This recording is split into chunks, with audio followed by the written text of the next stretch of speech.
In this video, you're going to learn about logarithms, the change of base formula. Now, ito yung dalawang logarithm na mostly na ginagamit. Pwede natin siyang makuha using calculator. Itong common logarithm and the natural logarithm. So ano ba ang common logarithm? Common logarithm has base 10. So the base of the common logarithm is 10. It's just like log base 10 like that of x, whatever that x is. Or usually pag 10 hindi na siya nilalagyan ng base, so pwede nyo na lang ilagay log of x. Okay, so this is the same as log base 10 of x. So pareho lang yan. Sa calculator kasi ang ipipress mo lang doon, yung log, wala nakalagay na kung anong base, automatic kasi yon 10 yon, base 10. And then yung number, kung ano yung hahanapin mong logarithm ng anong number. And take note na sa logarithm, we can only compute the logarithm of positive numbers. Okay? And the base should be greater than 0, ang base natin, but not equal to 1. So tandaan natin ha, greater than 0 ang base natin, pero hindi siya pwedeng maging equal to 1. Okay, now, another logarithm is what we call the natural logarithm, which has base e. That e is what we call an irrational number, which is the equivalent for that is approximate e is equal to 2.7182 something. There are other numbers, so irrational number. Okay, now the symbol for that, ln of x, so natural log of x, which is the same as saying that this is log base e of x. So pareho lang yan. So, but usually sa calculator, ito yung makikita nyo. Ayan, natural logarithm and the common logarithm. So wala na yung base na nakalagay. Okay, now, we can change the base of any logarithm by using this formula. Okay, so log base of a. Take note, this is the base, b, and then of a, this is the number na hahanapin natin ang logarithm niya. Remember, pag sinabi nating logarithm, that is means exponent. Hinahanap natin yung exponent. Ano ba maging exponent ng base b na yan? Para ito ang magiging sagot. Okay, so ang change base formula natin, log base b of a is equal to, nagiging division siya. So itong x na to, pwede mong i-change to any base. So ano yung gusto mong base? So that is log base x of a over log base x of b. So ano napansin nyo dito? Ito ngayon ay napunta sa denominator at nagiging number siya na hahanapin. Ito naman ay nandito. Okay? So, tandaan yan. So, for example, if we want to change, let's have log 3 of 6. Okay? So, i-change mo siya sa base 2. So, ang gagawin mo, log base 2, and then, ano yung a natin? 6 over log base 2 of 3. So, yan. Okay?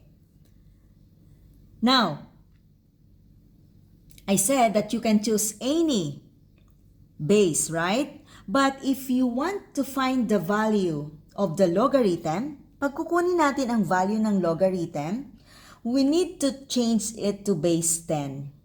Bakit? Base 10 or base e. Why? Because we can use calculator to solve for the logarithm if it's base 10. May makikita kayong key dyan sa inyong calculator, scientific calculator na log, and then ipipress nyo lang yung number. Ganon din ang natural log, yung ln, makikita nyo dyan. So kung hahanapin natin ang value ng logarithm, change it to base 10. Okay? So magbibigay ako ng example. So let's have number 1. So what about if we have log base 3 of 60? Okay. So ang base change formula natin, i-change natin siya sa base 10, okay? Kasi gusto natin makuha yung value niya. At gagamit tayo ng calculator. So paano natin siya? I-change natin sa log 10, then 60. Okay? Over the same base, so 10. Okay, the base is 10. Sorry about that. And then, 3. Okay? 3, nandito siya. Yung base dito nagiging. So, ang gagawin nyo dyan,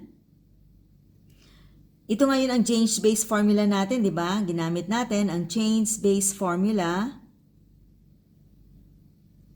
Then, after that, ipipress nyo lang sa calculator nyo. Kasi hindi nyo pwedeng ma-press sa calculator ito kasi ang base dito ay 3. So, walang ganun sa calculator. Dito, 10 ang nakalagay dyan. So, kukunin nyo lang yung logarithm base 10 of 60 divided by logarithm base 10 of 3. And that would be equal to, compute natin. So, we have log 10 of 60 and then logarithm base 10 of 3. This is approximate equal to 3.7268. Okay, it depends on what you're going to round off to tens, hundreds, thousand, 10,000. So this approximate value. So this is the value of the logarithm base 10 of 60 divided by logarithm base 10 of 3. Which is equal to this. Okay? So, kasi hindi natin kayang kunin yan direct sa calculator. So, kailangan natin i-change base formula para makuha natin yung value nun. Okay? Now, magbibigay ako ng example sa inyo. So, alamin nyo kung alin doon yung B, ang A, and yung kung anong base, yun ang i-change nyo. As what I said, kung hindi nyo naman kailangan kunin yung value, so you can change it to any base kung for the sake na gusto nyo lang ma-change, magamit ang base or change base formula. But if you want to get the value, you need to change it to base 10. Okay, so let's have another example. This time, I want you to find this one and then compute natin. Para ipakita ko sa inyo na tama ito. Okay? Gagamit tayo ng calculator and then yung mano-mano. Okay. So ngayon, i-change ko siya sa base 10. Di ba ang base dito ngayon ay 2? Logarithm base 2 of 64. Or pwede na kahit alisin na natin itong parenthesis. Logarithm base 2 of 64. I-change ko siya sa base 10. So magiging log base 10 of 64. Or pwedeng kahit tanggalin nyo na yung 10 dito, okay rin siya. Divided by log base 10 of 2. Okay? Kung gagamit tayo ng calculator, kukunin natin yung log base 10 of 64 divided by log base 10 of 2. Ang sagot dyan ay 6. Okay? Now, pwede natin actually compute yan without changing to base. Now, gusto ko lang ipakita na tama ang sagot.